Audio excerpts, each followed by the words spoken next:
As we've been reporting, a panel of FDA advisors unanimously recommended over-the-counter sales of the birth control pill. A full FDA review and vote on the matter are expected this summer. Dr. Carolyn Sufrin joins us now. She's an associate professor of gynecology and obstetrics at Johns Hopkins School of Medicine.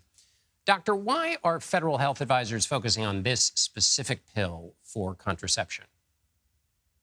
Well, this specific pill is very safe and it's effective, and it has been studied extensively for use over the counter and has been shown to be an effective and safe means of people accessing contraception without the need to see a clinician. And is that its major difference from other oral contraceptives? So its major difference from other oral contraceptives are that this one contains progestin only, although there are several different types of contraceptive pills that contain only the hormone progestin. Other contraceptive pills contain the hormone estrogen as well as progestin. The FDA is not considering at this time the combined estrogen and progestin pill. And the reason probably for that is there are different contraindications and safety conditions to consider with the combined estrogen and progestin pill. But the progestin only pill has very, very few safety concerns. Although I want to be clear, they are both very safe pills and both have avenues for over-the-counter access. It's just with the progestin-only component, there are even fewer concerns. And what about in terms of effectiveness of progestin only? So they have been studied extensively for quite a long time.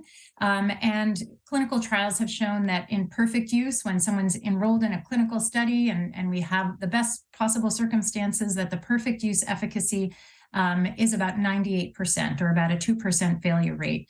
And what's been reported in typical use is about 7%.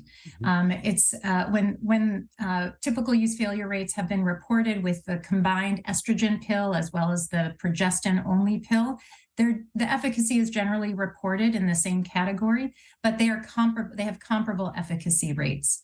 Maybe slightly lower efficacy with the progestin only pill, but overall, it is still a very effective method of contraception and fairly comparable to the estrogen progestin combined pill. And doctor, let me ask you about that question of typical use, because some of the scientists question whether people will understand and follow the labeling instructions.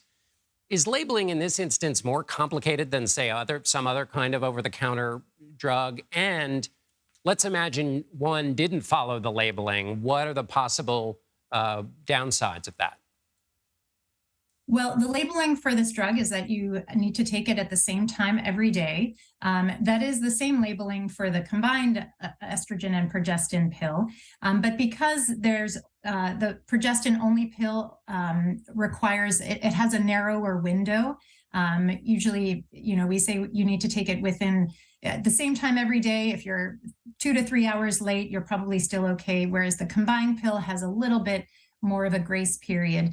And so that's one concern that people have raised in terms of potentially this progestin-only pill having decreased efficacy, that it does require being taken at the same time every day. But that's how we instruct all of our patients to take their oral contraceptive pills, regardless of which pill it is. And I'm incredibly grateful for your walking me through all these details, but I don't want to lose the forest for the trees. Help me understand the public health effect here of having over-the-counter birth control and what some of the upsides will be possibly from a public health perspective.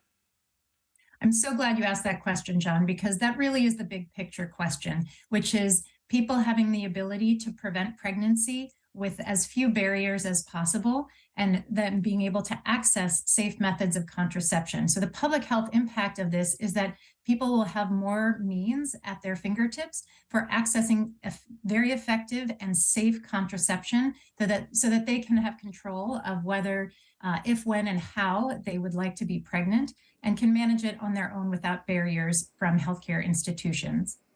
Dr. Carolyn Sufrin, thank you so much for being with us. Thank you for having me.